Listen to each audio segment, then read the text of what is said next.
Hej, mit navn er Christoffer Møller. Jeg er uddannet skuespiller og musical performer fra Musical Akademiet i Fredericia i 2014. Jeg har været på dubbing 1 og 2 med Lars Thiesgaard i 2016. Her er min stemmeprøve.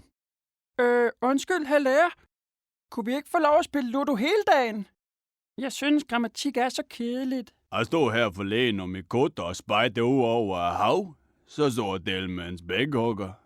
Det var lige før jeg gjorde i min bukser. Jeg synes personligt, at den røde farve står super godt til dine mørke øjne. Det er som om, de popper mere frem. 1, 2, 4, 5... Hey, vent! Undskyld, boss, jeg glemte et tal. Hvor alle 13 kommer ind? Det er en gang, jeg var ung. Der var der altså ikke noget, der hed smartphones.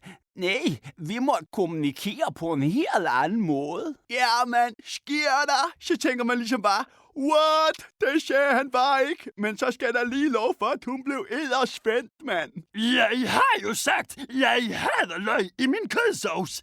Hvor mange gange skal jeg sige det? Den næste, der forvolder sig denne grusomheder mod mine smagsløg, vil afgå ved døden. Hey, smukke. Vil du se min nye øse? Hey, vil du have dig en tur? Den vil klæde dig. Jeg er meget uforstående over for din fremtoning, unge mand. Det passer sig ikke for en prins. Hvor våger du at bruge min egen snarrådighed imod mig?